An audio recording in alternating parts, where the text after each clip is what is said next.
todo, buenas noches.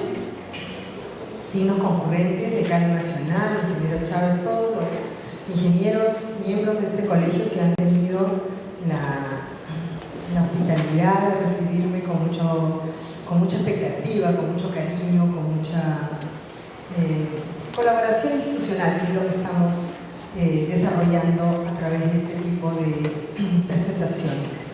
A todos los concurrentes, entiendo que son miembros del Colegio de Ingenieros, gracias por compartir con nosotros esta presentación. En realidad es parte del plan de difusión que estamos desarrollando con mucha intensidad a propósito de la vigencia de la Ley 30/2025. Yo he venido aquí a tratar de mostrarles un planteamiento general, no vamos a entrar a mucho detalle, pero lo que sí queremos es darle una repasada rápida a todas las modificaciones más importantes, a los objetivos, a los ejes que han llevado a cabo nuestra reforma, e inclusive vamos a empezar explicando un poco cuál fue la metodología que utilizamos y por qué pensamos en desarrollar y aprobar, implementar una reforma que ha tomado bastante tiempo de este periodo gubernamental. Finalmente, o en principio, mejor dicho, lo que se buscaba era focalizar la conducción de las compras públicas hacia un modelo de gestión por resultados. ¿Por qué? Porque durante mucho tiempo, y eso lo diagnosticamos, lo analizamos en el organismo supervisor, el funcionario público encargado de las contrataciones públicas de cada entidad estaba enfocado en el cumplimiento de formalidades del procedimiento, de no pasarse los plazos, de que los papeles estuvieran foliados, etcétera, del cumplimiento de formalidades en general. Y se sentían satisfechos porque cumplían con el procedimiento tal como la norma, el reglamento, las directivas lo establecía. Empezamos durante todo este tiempo, que creo que fue una etapa evolutiva que ya debía superarse, a perder el enfoque esencial de la contratación pública. La contratación pública no es un fin, es un medio. La finalidad es la finalidad pública, satisfacer la salud, la educación, las obras para ponerlas a funcionar y a que la ciudadanía pueda recibir los servicios que salen o se desarrollan en estas obras, los servicios públicos en general, la atención de desastres. Estas son finalidades públicas. Y en el desarrollo de los procedimientos de contratación pública se fue perdiendo la perspectiva. Y entonces nos sentíamos, incluyéndome, porque yo he estado en el Estado más de 25 años y he estado participando, seguramente como muchos de los que están acá presentes, en procedimientos de licitaciones, concursos, etcétera, ¿no? Inclusive desde que existía el RULCOP, ¿no? Que era el Reglamento Único de Licitaciones y Contratos de Obras Públicas. Entonces, empezamos a perder la perspectiva y a estar satisfechos porque el proceso terminaba en su tiempo, porque tal vez no habían impugnaciones, porque no hubo un problema en la suscripción del contrato y de repente la ejecución contractual tampoco tuvo problemas adicionales, ¿no? Pero nos olvidamos de que finalmente lo que importaba era la satisfacción de la finalidad pública y lo quisimos retomar porque finalmente es la prioridad de la prestación del servicio público. ¿Cómo empezamos a trabajar, a enfrentarnos a un cambio normativo que cambiara el enfoque? Y ojo que ustedes están viendo ahí que finalmente y es la idea que quiero que se descarte de plano, que no fue una decisión antojadiza, ¿no? Nosotros no podemos estar viviendo como solos en el entorno que tenemos. Permanentemente nos acompañan actores paralelos, países de la misma región, organismos internacionales. Todos ejecutamos, todos desarrollamos procedimientos de compras. Y muchos, más avanzados que nosotros, están con parámetros y estándares y regulaciones que ya está hace mucho tiempo, a la gestión por resultados. Entonces empezamos a indagar, a hacer investigación, a hacer el famoso benchmarking con referencias internacionales. Tuvimos la participación directa de actores. Entiendo que el Colegio de Ingenieros también participó en algunas fases de las investigaciones y los talleres de levantamiento de información que nosotros tuvimos. Recibimos aportes de los organismos internacionales, el BID, el Banco Mundial, UNCITRAL, GIZ, Cooperación Técnica Internacional. Realmente hemos recibido, la OCDE inclusive, ¿no? Hemos recibido una serie de aportes y apoyo, no solamente financiero, sino también técnico. ¿Por qué? Porque a estos organismos internacionales que finalmente están ligados con nosotros en la ejecución de muchísimos proyectos, les interesa pues que estemos nosotros cumpliendo con esos estándares internacionales. Les doy una noticia muy buena. Por ejemplo, el BID está suscribiendo en estos días un acuerdo con el Perú por el que homologan algunos procedimientos nuestros, básicamente los electrónicos que tienen que ver con convenios marcos, catálogos electrónicos y subastas inversas, a los procedimientos del banco dentro de los proyectos que se ejecutan acá en el Perú. Entonces, eso significa que el banco que financia con sus recursos, sean donaciones, créditos externos, etcétera, van a llevar a cabo procedimientos nacionales que están siendo homologados y validados para el uso de esos recursos. Y eso significa que estamos cumpliendo con estándares internacionales. ¿Eso es bueno o es malo? Es excelente, porque entonces nos está llevando a posiciones de validaciones y de legitimaciones internacionales que no lo tiene cualquier país, ¿no? Nos sirven para además acceder a una serie de beneficios adicionales. Bien, y por supuesto todos saben que hubo una consulta previa que fue en el periodo de la prepublicación del reglamento. Todo eso se combinó de tal manera que se fue depurando los temas, se fueron perfilando las orientaciones y terminamos con 4 o 5 ejes principales de la reforma.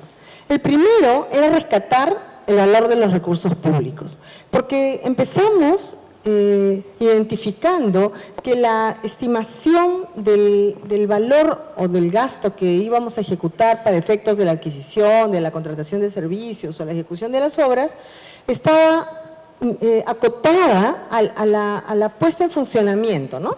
A tener, por ejemplo, mi equipo biomédico, una incubadora, por ejemplo, y contar con la incubadora puesta en el hospital que corresponda y que funcione, ¿no? Pero no incluí en ese valor qué elementos necesito para que esa incubadora funcione y me dure, no sé, pues 5 años, que yo defina o calcule un análisis de cuánto ese equipamiento debería durarme, ¿no? Para irnos al plano de la ingeniería, hablamos de una carretera, ¿no?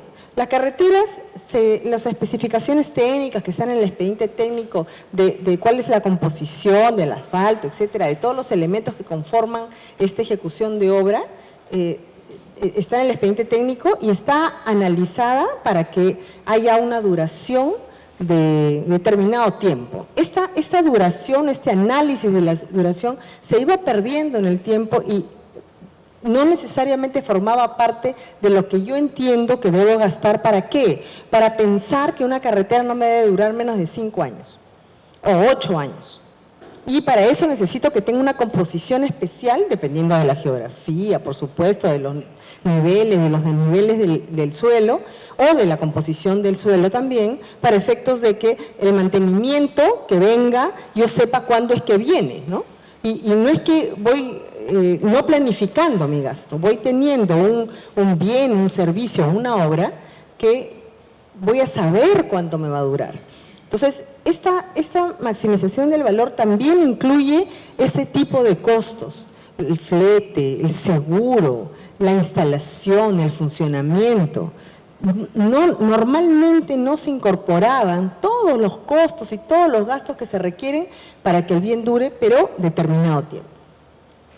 Otro eje importantísimo, como ya les he adelantado, era la gestión por resultados, ¿no? que está enfocado en la satisfacción de la finalidad pública. El siguiente era priorizar la calidad sobre la formalidad. Eso no significa que no tengamos que cumplir con todos los requisitos y todas las especificaciones, pero hemos estado simplificando mucho.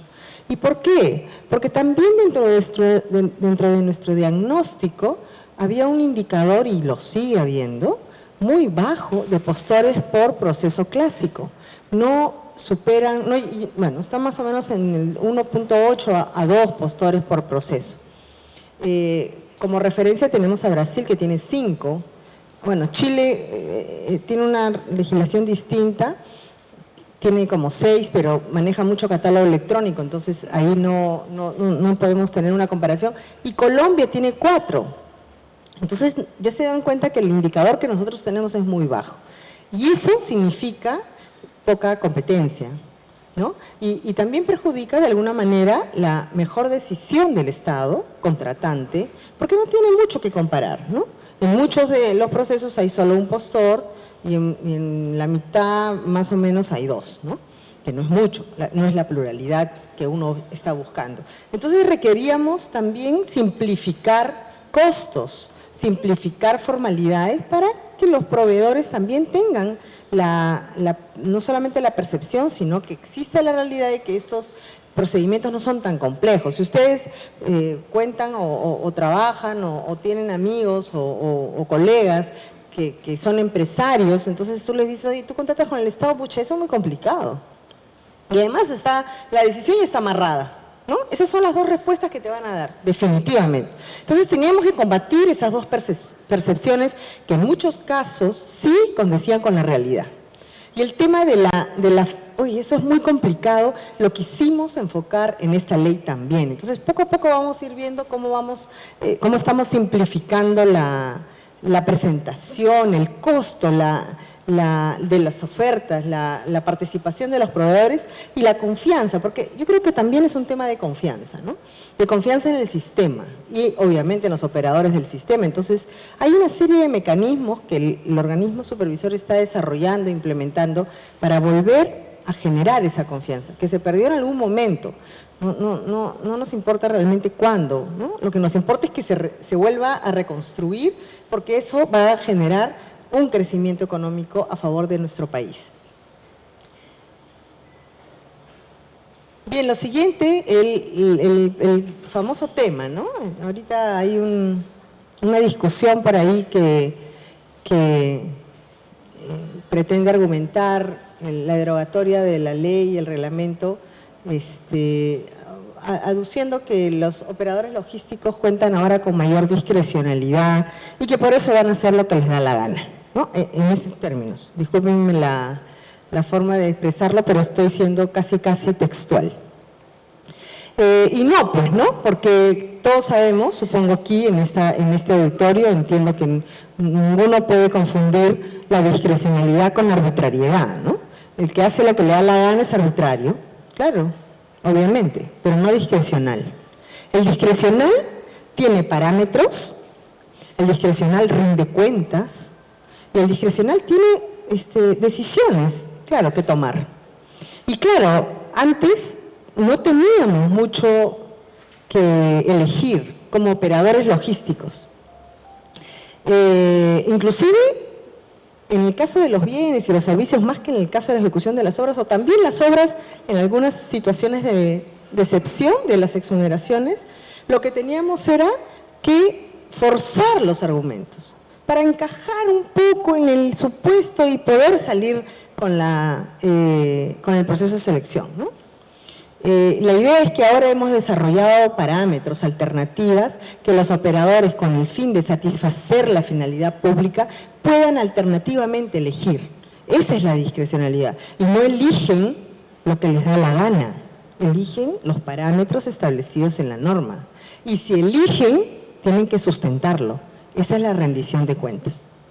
¿Y por qué tienen que decidir, no? Porque me acuerdo una vez en un foro así, un empresario dijo, los operadores logísticos tienen que ser autómatas, tienen que ser como robots, solamente tienen que, un botón y hacen tal cosa, otro botón.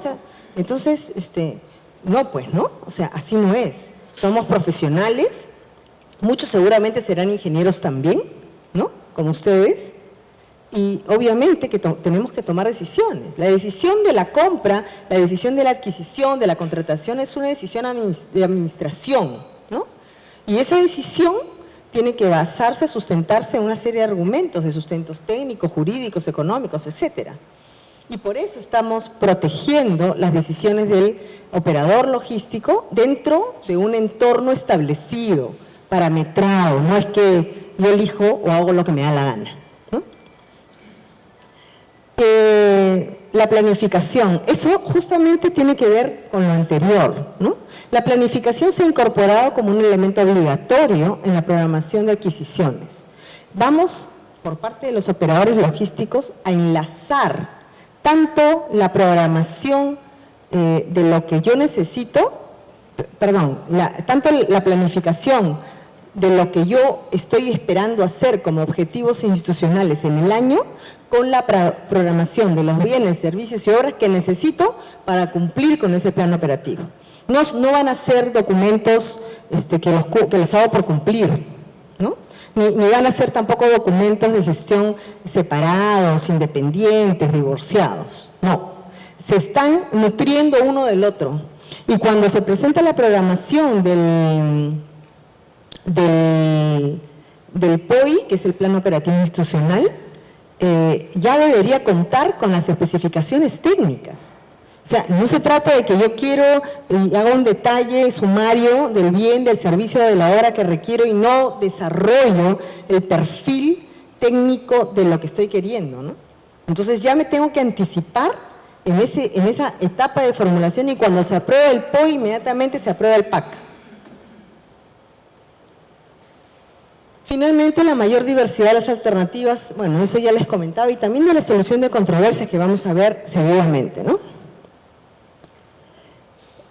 El rol del OCE en el marco de la reforma de la ley es importante comentarlo para reforzar algunas ideas que se han reforzado también en la ley, pero sobre todo para recordar en este auditorio dónde estamos y cuál es nuestra función. La principal función es la supervisión. Es una supervisión selectiva y aleatoria. Luego les voy a explicar que también hemos hecho un cambio en la estrategia de supervisión y estamos yendo hacia las nuevas orientaciones que nos llevan a la gestión de riesgos. Es ahí donde estamos enfocando nuestros equipos. La innovación, obviamente, a través de la innovación nosotros tenemos que fortalecer la forma en que se contrata en el Estado. Innovación tecnológica, innovación en simplificación administrativa, en procedimientos.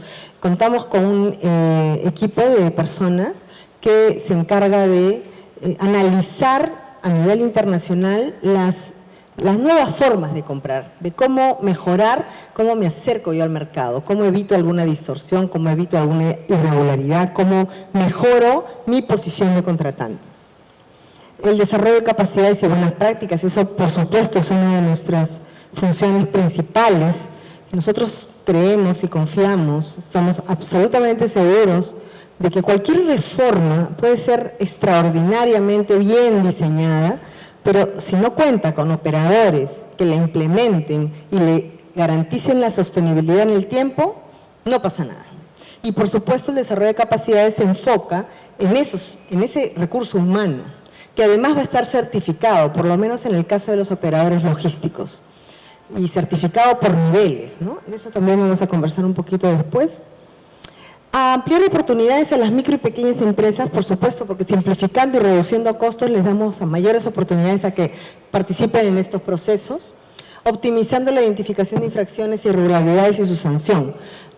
Nos pusimos a ver, y eso también lo vamos a ver un poquito más adelante, que habían algunas infracciones mal reguladas y unas sanciones demasiado severas para el contenido o la importancia o el alcance de la infracción. Hemos hecho un análisis y en ese análisis estamos tratando de ser más equitativos y de, otra vez, conseguir reconstruir esa confianza. hay infracciones que de repente no son tan graves, que son más de índole administrativa. Bueno, entonces en esas infracciones ya no corresponderá una inhabilitación, va a corresponder la aplicación de una multa económica, pero el proveedor podrá seguir contratando con el Estado, ¿no? Entonces ese es un cambio importante dentro de este esquema sancionatorio.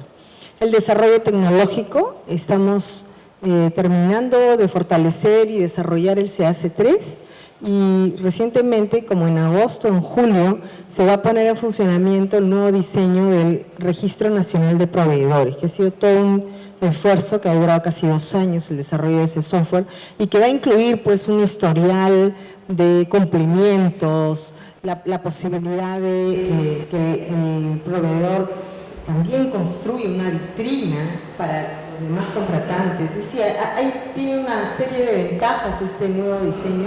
Y así como eso, hay una serie de diseños de softwares, tanto internos como externos, para la facilitación del administrado. En arbitraje, por ejemplo, también hemos estado diseñando y rediseñando una serie de softwares para ello.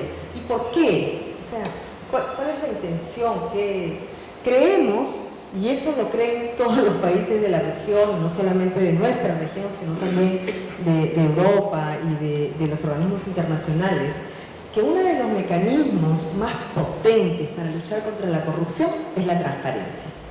Mientras que tú pongas reflectores a las cosas, a las decisiones, a las compras, a la información, cuanto más reflectores hayan, menos o se eliminar o se disminuye notoriamente la realización de desviaciones, de irregularidades, de actos de corrupción. ¿Por qué? Porque hay una serie de análisis psicológicos, ¿no?, que dicen las personas somos así, pues, ¿no? Cuando nos miran, cuando nos están observando, no somos capaces de hacer muchas cosas que hacemos cuando no nos miran o nos están observando, ¿no? Entonces esa transparencia se ha fortalecido muchísimo en muchas áreas en el OCE. Pero una de las principales ha sido arbitraje. De repente el doctor Rojas de acá al ratito que exponga va a explicar un poco eso, o va a comentarlo de repente a propósito de algún comentario del panel o de alguna pregunta, pero hay información que antes no había. Cuando yo llegué al organismo como presidente ejecutivo y me preguntaban, ¿y cuántos arbitrajes ha perdido el Estado? ¿Y pierde mucho? ¿Cuánto pierde? ¿Y en qué temas pierden? ¿Y quiénes son los que demandan? ¿Más demandan los contratistas o más demanda el Estado? Una levantada de hombros general. ¿Qué pasaba? Que desde el 2003 al 2011 solamente se habían remitido 250 laudos. Y la obligación de remitir los laudos estaba desde el 98, desde la ley 26850. Y la cumplieron, ¿no? Y alguien la supervisaba o la exigía tampoco. Entonces, ¿cómo vamos a tener información? ¿Cómo vamos a saber si el Estado perdió o ganó? Ahora tenemos información no solamente de los laudos, tenemos información de los árbitros, que tampoco les gustan las luces ni los reflectores, ¿no? Vamos a tener un registro nacional de árbitros obligatorio. En los próximos días se va a aprobar el nuevo texto único de procedimientos administrativos y a partir de ahí vendrá en funcionamiento ese tipo de registros para que conozcamos todos los peruanos, ¿no es cierto?, cuyos recursos, cuyos impuestos forman parte de los recursos públicos y conozcamos quiénes son los que resuelven las controversias en este país, pues. ¿Y por qué quieres saber eso? Si el arbitraje es confidencial. No. Este arbitraje es distinto, ¿no? Es un arbitraje administrativo, público, llamémoslo como querramos, pero es distinto. Es distinto porque resuelve controversias sobre recursos públicos. Entonces, ¿era necesaria la transparencia? Por supuesto. Y en muchísimas cosas que antes no se veían, pues ahora se ven, ¿no? Como por ejemplo las medidas cautelares que se presentan para suspender los efectos de la sanción, ¿no? Eso también estamos tratando de transparentar. Bueno, la simplificación administrativa ya lo hemos conversado, y la transparencia, como lo acabo de comentar. En el rol del OCE, el ámbito de aplicación y supervisión también se ha modificado, ¿no? Habían en la ley anterior varios supuestos que los llamaban o los regulaban como supuestos de inaplicación. Entonces, por ejemplo, el supuesto de las 3 UITs. los proveedores que estaban contratando con el Estado en ese rango tenían que tener registro nacional de proveedores, no. Si estaban impedidos, ¿podían contratar con el Estado? Sí. El clásico ejemplo, ¿no? Una empresa inhabilitada podía contratar en ese rango, claro. ¿Era supervisado? No. Ahora hemos sido flexibles, hemos subido el rango por una serie de consideraciones económicas, pero a ese rango le hemos incluido, tienen que tener RNP, van a ser supervisadas si lo son permanentemente. Es más, existe la obligación de todas las entidades de registrar las órdenes de servicio y las órdenes de compra. Y además, tienen que ser publicadas en la SEAS. Y por supuesto, no pueden estar impedidas para contratar con el Estado. Y si contratan igual, ahí sí son sancionadas. Entonces, estamos generando mayor fluidez en el tema económico, sí, pero también supervisamos y fortalecemos esa supervisión. Y otros supuestos que empezaron a generarse y en los que nosotros no interveníamos, ¿no? Como las compras de gobierno a gobierno. Estaban como fuera del ámbito de la contratación pública. Y ustedes, como yo, seguramente dirán, oye, pero están contratando con el Estado, claro. Lo que pasa es que es una contratación especial, pero ¿es una contratación? Por supuesto que sí. Entonces nosotros vamos a intervenir para identificar 2 o 3 elementos que configuran la contratación de gobierno a gobierno. El convenio de colaboración entre entidades. Ese fue el clásico ejemplo que se utilizó en el caso de Ancash, bueno, y de Tumbes y de otros gobiernos regionales, para eludir la aplicación de la ley, ¿no? Por un convenio de colaboración se convenía con un organismo internacional para la ejecución de una obra, ¿no? La selección del proveedor, la ejecución de una obra, inclusive creo que la ejecución de un servicio también. Ya sabemos todo lo que pasó, ¿no? Esta elusión ha generado una serie de malas prácticas y actos de corrupción. Además, hemos analizado en esta tarea de investigar antes de aprobar la ley que estos organismos internacionales no contaban en sus estatutos con funciones o competencias para desarrollar estas funciones. Entonces, ¿por qué? Los organismos internacionales tienen su función, tienen su espacio, tienen su ámbito de competencia. Ahí se quedan, ¿no? Y decidimos eliminar esa posibilidad. Ya no se pueden hacer convenios de colaboración con organismos internacionales. Las contrataciones internacionales, bueno, esas sí estaban supervisadas por nosotros y las estamos poniendo de manera mucho más expresa, y contrataciones en el marco de donaciones de organismos multilaterales. Todo esto fortalece la función de la supervisión. En el rol del órgano encargado de las contrataciones también hay algunas modificaciones, algunas innovaciones. Bueno, el tema de la gestión por resultados y la discrecionalidad, que ya lo he explicado, el marco general de actuación está definido, no es que yo hago lo que me da la gana, ¿no? Está definido y por supuesto sustentado, ¿no? Con rendición de cuentas. ¿Y existen algunos límites? Sí, eso que les comentaba del tema del convenio de gestión, también el encargo, ¿no? Hay una modalidad en la que uno puede encargarle a otra entidad el desarrollo de un proceso de selección. Bueno, esa modalidad solamente puede ser ahora de una entidad del Estado a otra entidad del Estado, ya no a un organismo internacional. La supervisión de supuestos que estaban dentro de los supuestos de inaplicación y que ahora están supervisados por nosotros. Bueno, el Código de Ética de los Árbitros, que es una regulación que se aplica a los árbitros, pero que tiene que ver también con la decisión de quién va a ser árbitro o no, y eso es algo que a veces está dentro del rol del órgano encargado de contrataciones, en todo caso de la Procuraduría o de la asesoría legal de la entidad. Bueno, los esquemas de calificación que son nuevos dentro de esta reforma, ¿no?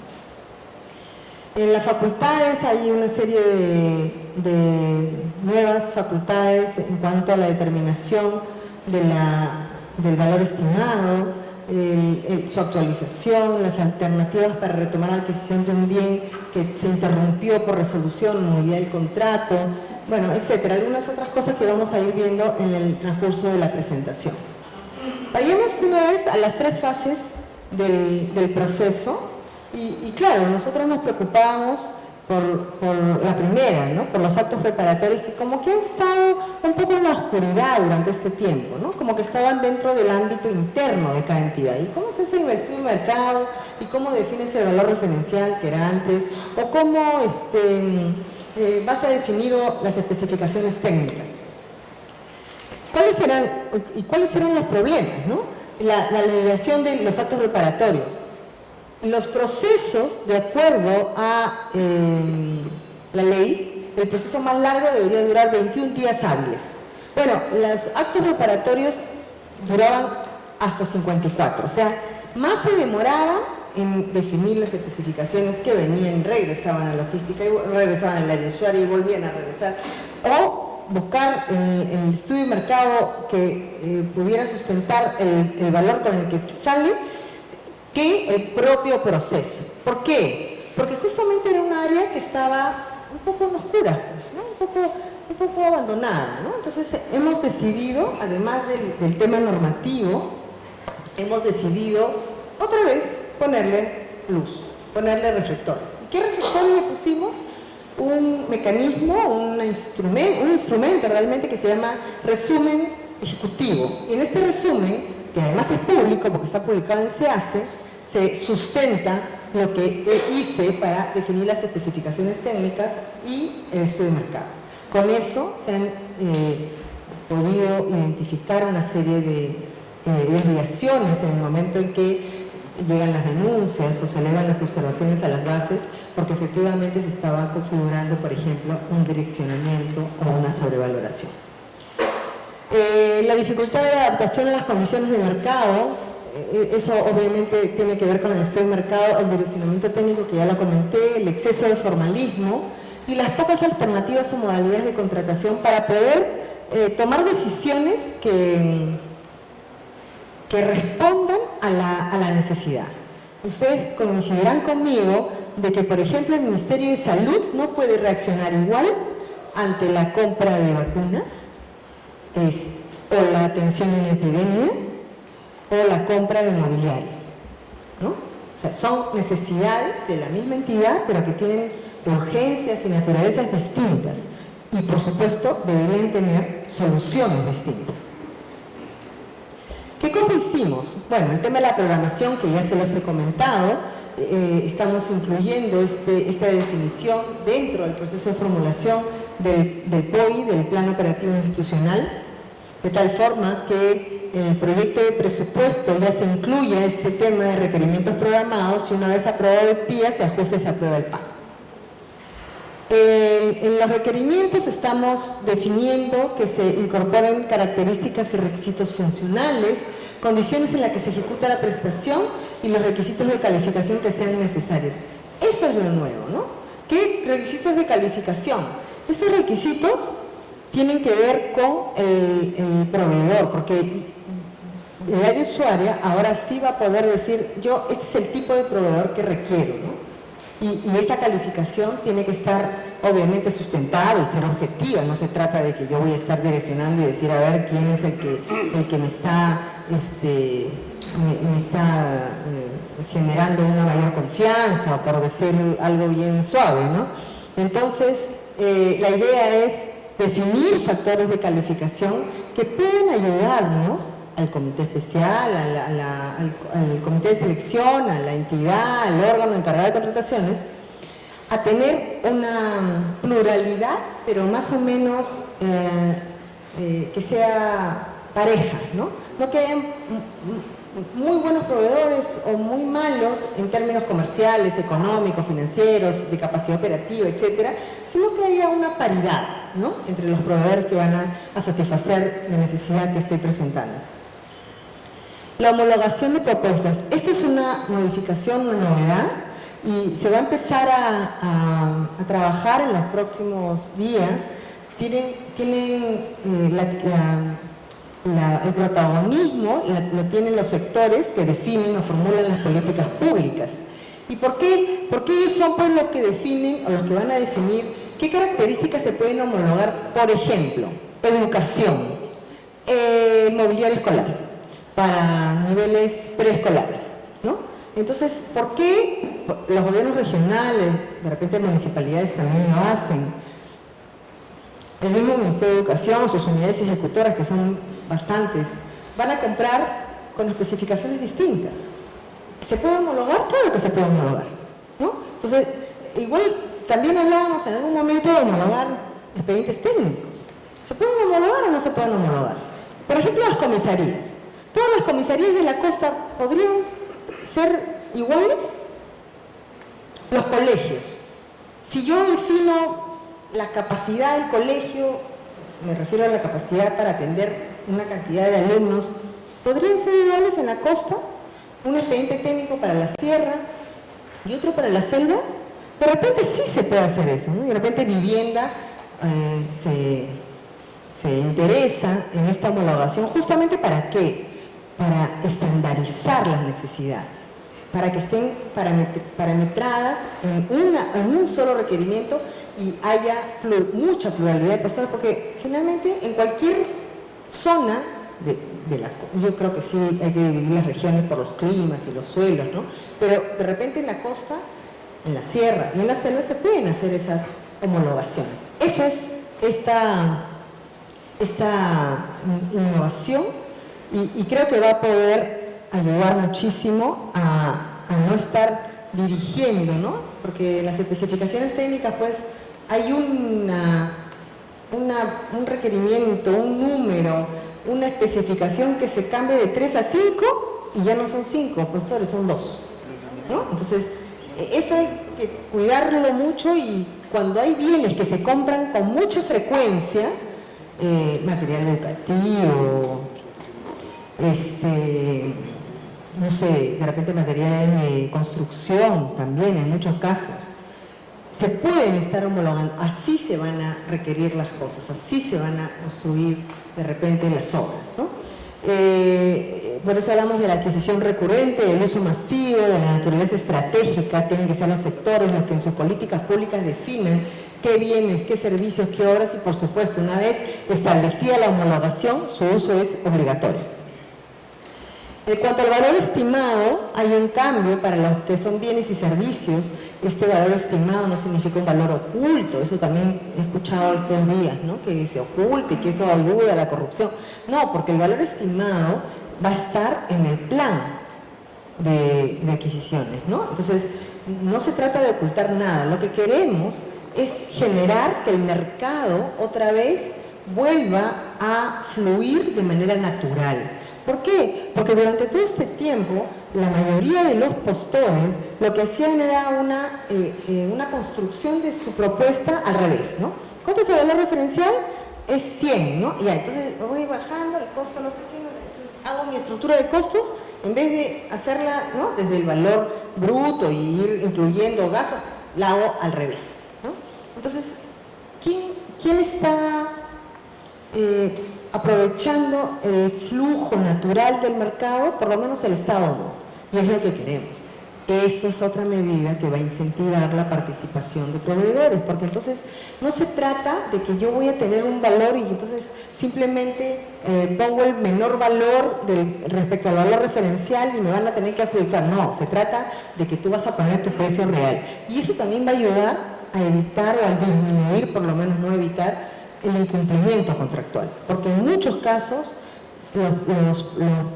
las ofertas no responden a los valores reales, ¿no?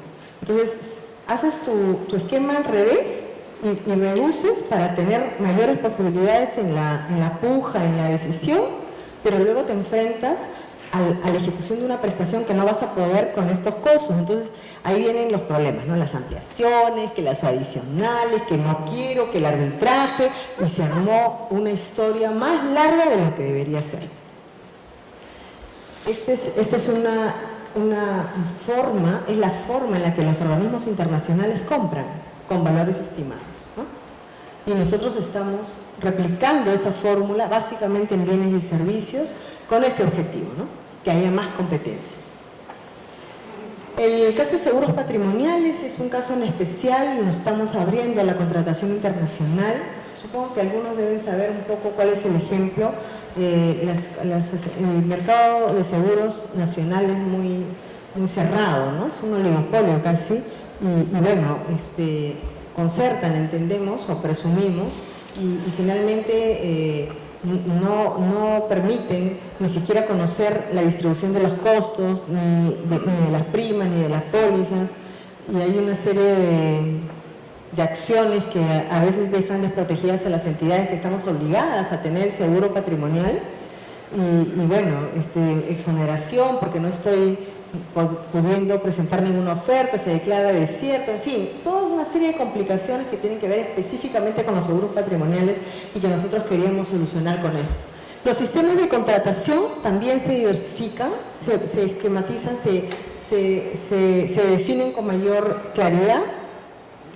En cuanto a las modalidades, se elimina el concurso oferta, básicamente se restringe al gobierno central a través de una resolución del titular. La llave en mano no comprende la elaboración del expediente, y esas, para efectos de los actos preparatorios, son las modificaciones más resaltantes que quería comentarles. En cuanto a procedimientos de selección, también habían problemas que tenían que ver con requerimientos excesivos en bases, formalidad durante la presentación de propuestas, las pocas alternativas para utilizar métodos de contratación y los supuestos fuera del marco de la ley que no tenían supervisión. Todos estos problemas se han ido analizando, se han ido diagnosticando con el objeto de ver posibles soluciones. No creemos que las soluciones que nosotros hemos encontrado son perfectas ni absolutas.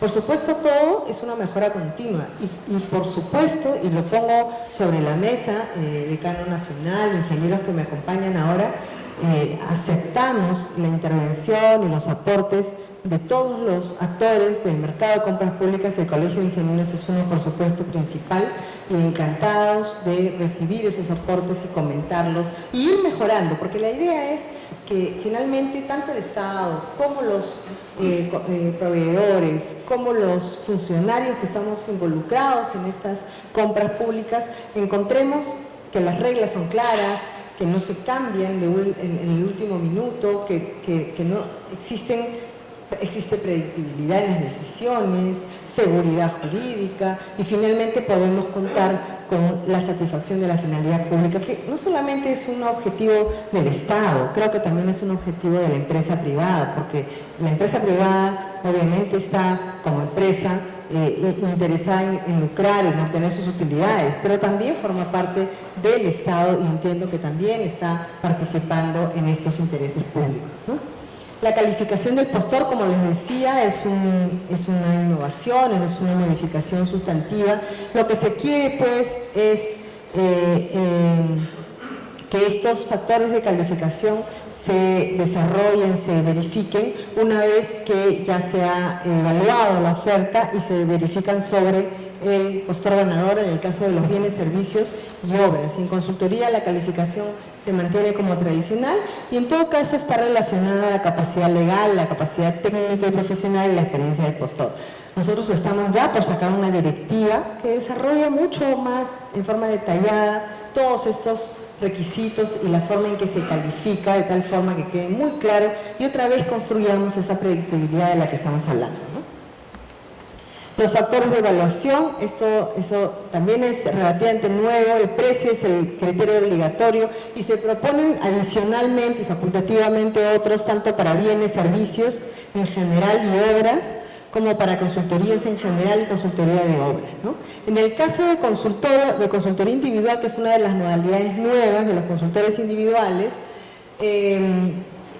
básicamente hemos replicado lo que normalmente se hace en una evaluación de un concurso público de cargos o de CAS para lo que es el Estado, y hemos incluido la evaluación de la experiencia, que todos son criterios obligatorios, las calificaciones personales y una entrevista, ¿no? Porque finalmente el consultor individual, a veces uno hasta lo conoce, se forzaba todo un proceso de convocatoria y no es así, porque el consultorio, muchas veces uno necesita ese consultor, ¿no? Entonces estamos metiéndolo en un rango dinerario específico. Lo estamos definiendo solamente para personas naturales, no hablamos de servicios personalísimos, pero sí de este tipo de evaluación que tiene que ver básicamente con la persona, no con un servicio gratuito a persona, pero sí con la persona, ¿no? De repente pueden haber 2 o más personas en este proceso, pero la idea es que se refleje las características personales de por qué se está contratando este consultor individual.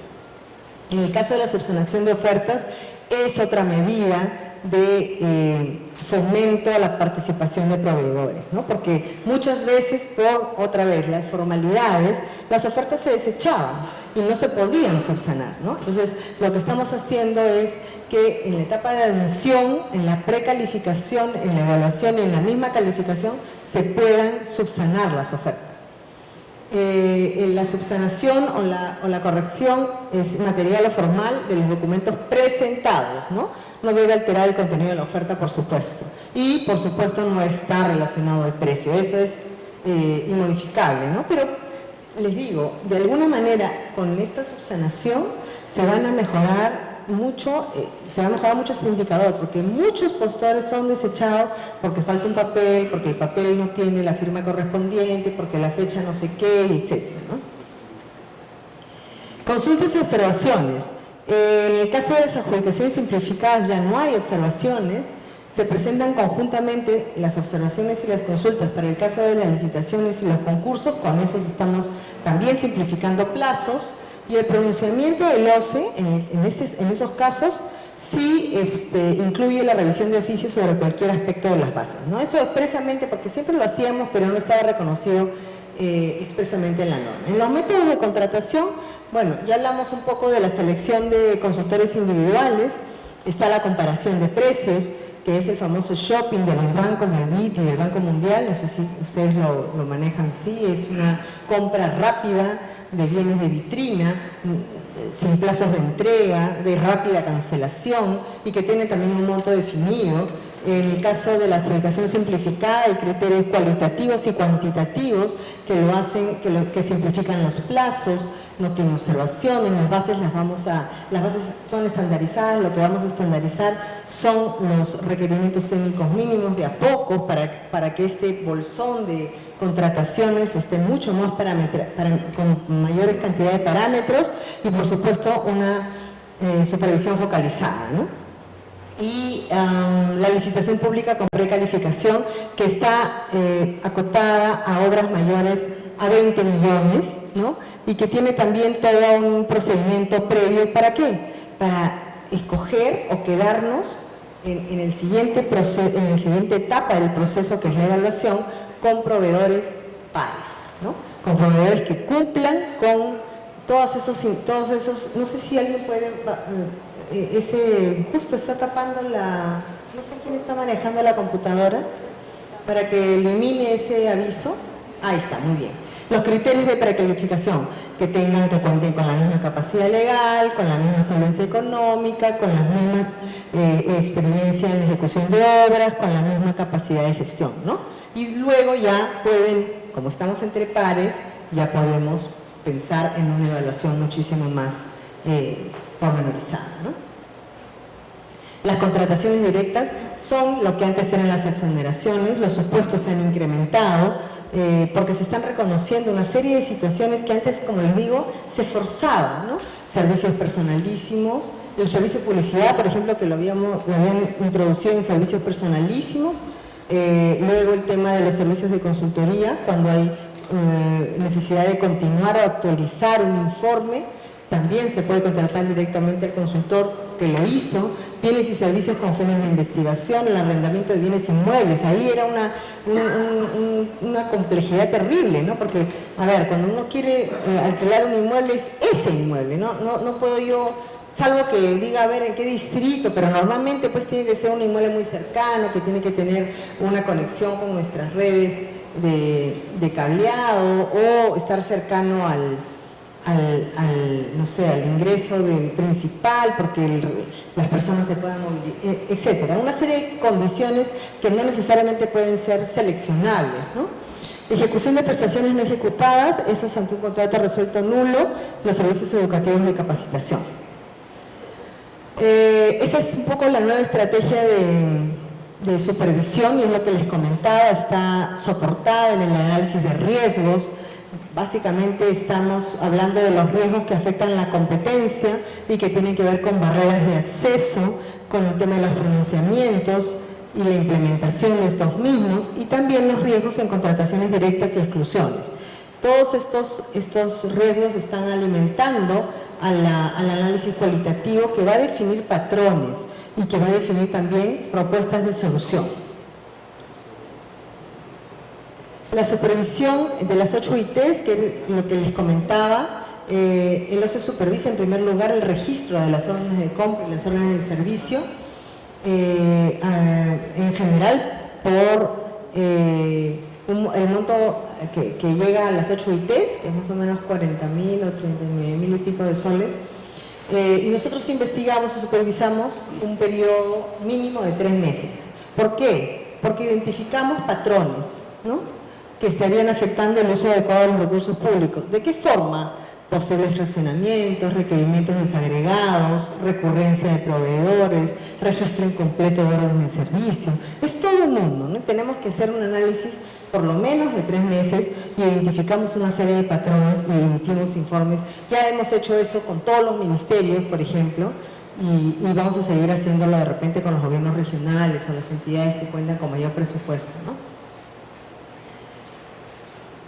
El informe de supervisión se comunica a la entidad y se comunica al OSI para que se apliquen las medidas correctivas. Bien, en último lugar está la ejecución contractual, y bueno, los problemas también tenían que ver, y es lo que hemos estado comentando, con barreras administrativas, el debido proceso, obras abandonadas, el arbitraje que no tenía mucha transparencia, y muchas veces cuando ustedes o los ciudadanos preguntan, ¿y por qué la obra está abandonada?, ¿no? ¿Y qué cosa contesta? No, es que está en arbitraje, ¿no? Y resulta que no necesariamente una cosa tiene que ver con la otra, ¿no?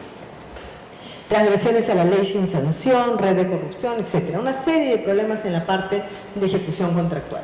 Estamos tratando de dar algunas respuestas a estos problemas. Y bueno, en el contrato se ha establecido que se puede modificar el contrato aparte de las modificaciones clásicas, ¿no?, de las ampliaciones, de las reducciones y los adicionales. ¿Por qué? Porque a veces la naturaleza del contrato así lo requiere, pues, ¿no? Entonces se tiene que generar alguna flexibilidad, por supuesto, otra vez, sustentada, con rendición de cuentas. El plazo de ejecución contractual, ese también se puede modificar, ¿no? Se elimina la garantía por el monto diferencial de la propuesta. Esa es una medida de fomento a la participación de postores para que no haya mucho costo administrativo en esa participación.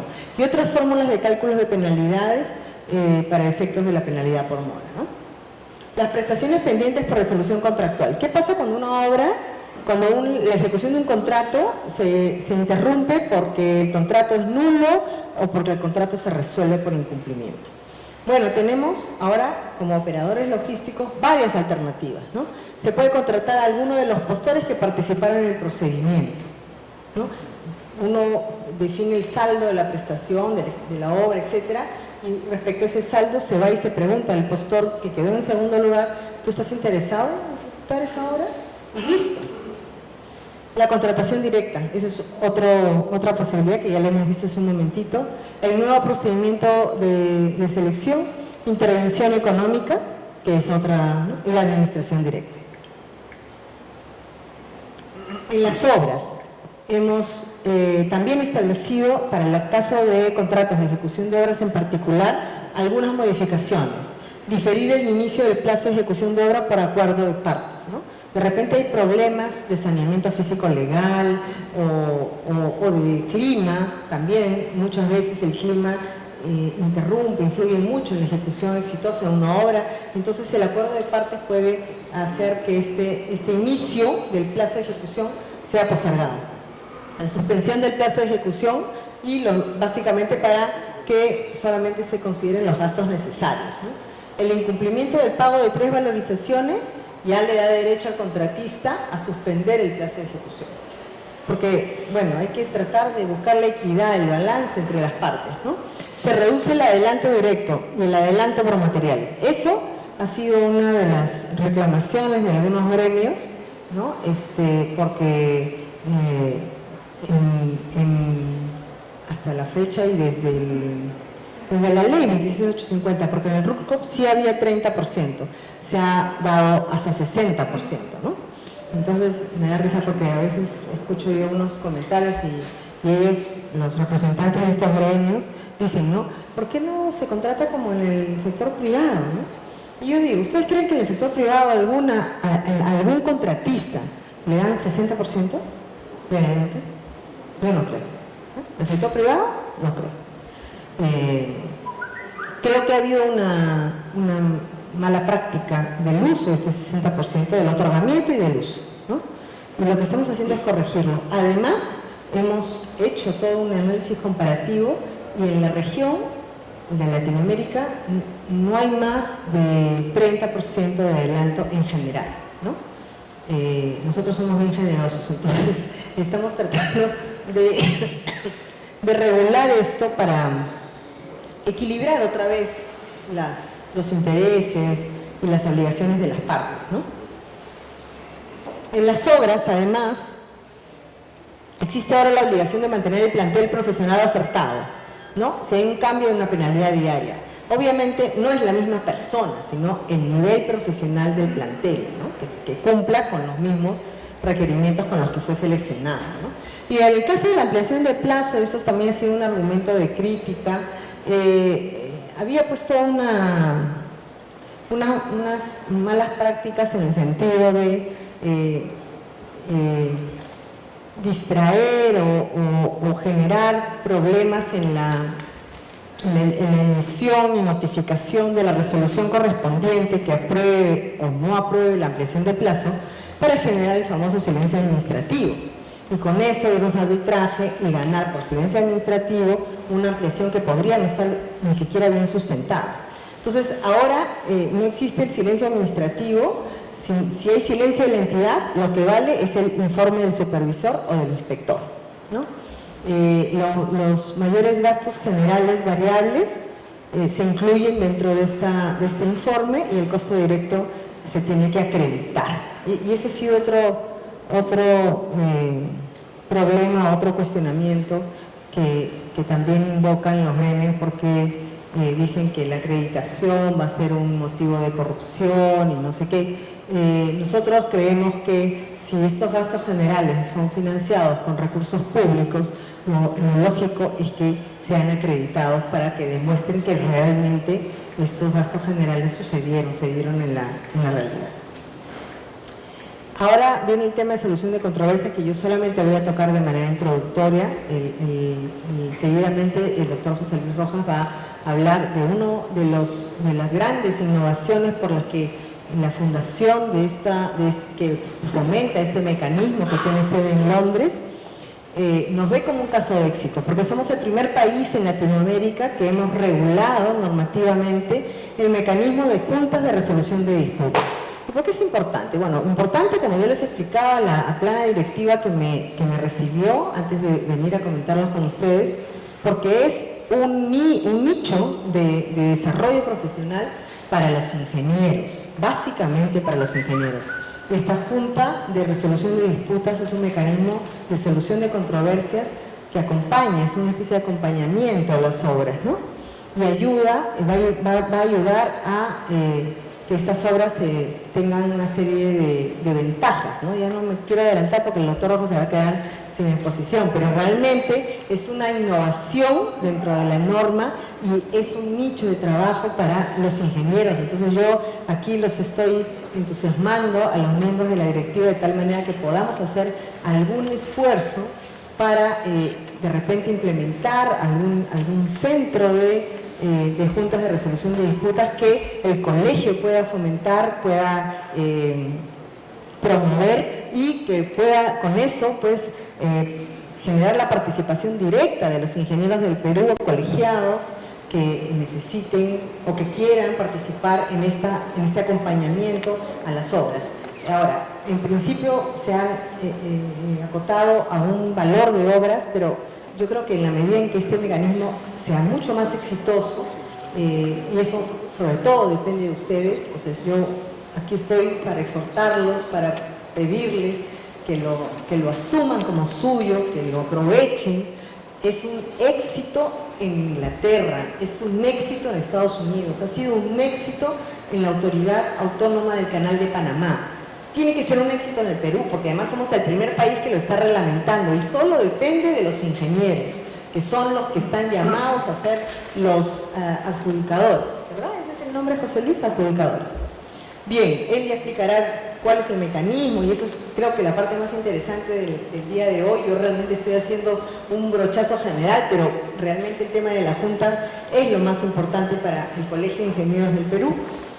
Y se crea el Consejo de Ética para la aplicación de sanciones a los árbitros, porque claro, los árbitros creían porque estaban más allá del bien y del mal, ¿no? Yo no sé si aquí hay árbitros frecuentes o no, porque también hay árbitros ingenieros. Pero claro, ¿por qué nos van a sancionar si nosotros somos privados, no?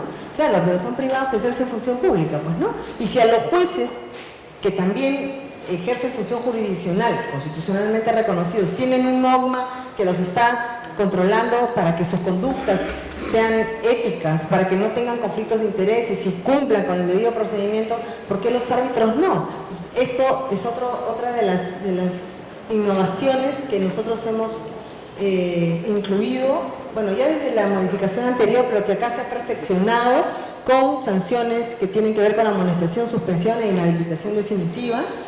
Luego estamos transformando nuestro rol como centros arbitrales. Nosotros no vamos a competir con la competencia privada, con los centros arbitrales que ya funcionan y funcionan muy bien, sino más bien vamos a tener un rol subsidiario para asumir los arbitrajes que estos centros arbitrales o los arbitrajes ad hoc no asuman por una serie de consideraciones básicamente económicas. Las instituciones arbitrales que brinden servicios en materia de contratación con el Estado deben estar acreditadas. Eso es otro tema que también es importante para el colegio. Entiendo que acá hay un centro arbitral y los colegios, sobre todo los centros arbitrales de las cámaras de comercio, ¿no? Porque a nivel nacional hay muchas cámaras que cuentan con centros arbitrales que tienen que fortalecerse y la mejor manera de fortalecerse es acreditándose.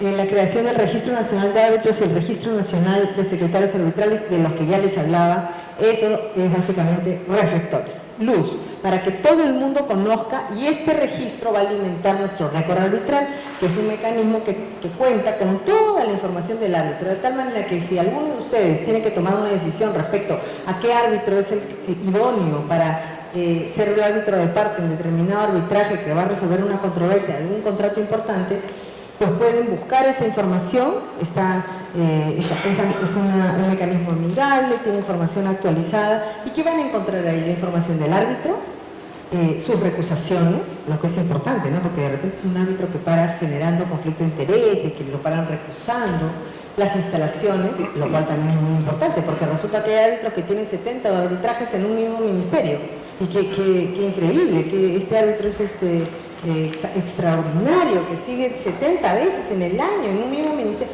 Entonces uno empieza a darse cuenta de determinados patrones también, ¿no?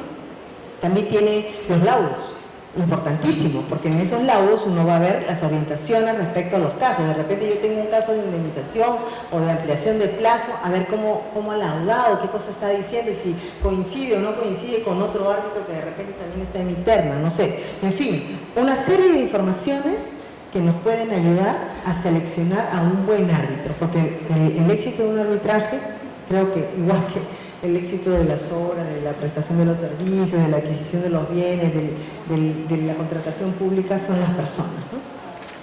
Bueno, el Código de Ética, que también es nuevo y que regula obviamente el accionar de los árbitros, ¿no?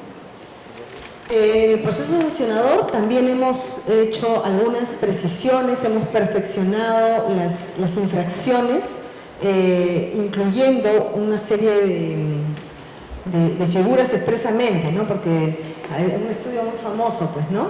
Cayó en impedimento, ¿no? Porque contrató con una entidad teniendo un vínculo familiar entre las autoridades respectivas, y lo hizo como en varias oportunidades, ¿no? Entonces cayó pues en el tribunal. ¿Y qué cosa hizo el estudio de abogados? Porque claro, como tiene un montón de abogados, los abogados somos bien creativos. Entonces se escindieron o se transformaron, no me acuerdo, pero era una figura societaria así súper nueva que generó el cambio de su razón social y de su razón social, porque claro, la persona jurídica se identifica por la razón social, ¿no es cierto? Se escinden y se convierten en otra persona jurídica. No se les puede sancionar, porque eso no estaba expresamente establecido en la norma, pero ahora no se ha incluido, ¿no? Entonces son casos que uno va empezando a ver y dices, oye, ¿cómo puedes no inhabilitar si se trata de las mismas empresas? Bueno, la distinción entre la sanción, esa era importantísima, porque la infracción incluía la presentación de documentación falsa y la presentación de información inexacta. Y por supuesto son dos cosas desde el punto de vista de la gravedad totalmente distintas. Entonces las hemos separado y, como les comentaba, hemos aplicado la multa económica como una medida cautelar para efectos de las infracciones que no son demasiado graves, ¿no? Bien. En cuanto a los impedimentos, también los hemos mejorado, añadiendo personas condenadas en delitos de corrupción, antes eso no estaba, vinculados a procedimientos de selección, continuación, derivación, sucesión o testaferro, ¿no? Integrante de personas jurídicas sancionadas, en fin, una serie de terminologías que incorporan y fortalecen los supuestos, ¿no? Porque las vinculaciones que hemos identificado en la práctica pues superan la norma. Obviamente siempre el derecho va más lento que la realidad, entonces hemos tratado de ir incorporando los casos que nosotros hemos estado viendo de manera repetitiva, ¿no? Finalmente, en la norma se ha creado un consejo que ya está por conformarse, que tiene una serie de funciones que espero sean en la práctica sean recurrentes, fortalecidas, sobre todo por las instituciones que la están integrando y que las pueden integrar, porque la idea es también pedir el apoyo de otros organismos, inclusive constitucionalmente autónomos. Y la idea es tener accesos más irrestrictos, inclusive solicitar testimonios y mantener una investigación hasta la conclusión de la misma para efectos de detectar. Lo que queremos es mejorar la detección de los casos de corrupción. Nosotros creemos que estos casos ejemplificadores van a ayudar a eliminar o reducir la comisión de estas irregularidades, ¿no? Aun cuando particularmente yo, de repente de manera positiva y optimista, creo que la mayoría de los casos constituyen más desconocimiento o falta de desarrollo de capacidades que intención dolosa, ¿no? Solo que hemos vivido durante todos estos años el descubrimiento, la detección de casos tan chocantes, ¿no? Que ya tenemos una percepción generalizada y lamentablemente se genera también una presunción no de inocencia sino de culpabilidad. Nosotros todavía confiamos en que esto no es así, confiamos en que hay muchos funcionarios honestos que quieren hacer las cosas bien y por eso estamos aquí también, ¿no? Porque creemos en las instituciones, creemos que el Colegio de Ingenieros, aliándose con nosotros en esta alianza estratégica, puede colaborar muchísimo en desarrollar programas de difusión y formación que mejoren las capacidades de los operadores logísticos, en las habilidades y en las capacidades que ellos requieren. Entonces, nosotros creemos que este tipo de acciones van a multiplicarse, ¿no? Y replicarse. Yo tenía además 3 partes que tienen un poco el resumen de lo que he repasado, pero aquí creo que ya me sobrepasé la hora más que suficiente y quiero también dejarle tiempo al doctor Rojas para que pueda inducirlos y detalladamente explicarles a qué se refiere la Junta de Resolución de Disputas, que pueda ser, por supuesto, una actividad que podamos compartir en el futuro cercano para efectos de que puedan ser ustedes los protagonistas de este cambio. Muchísimas gracias.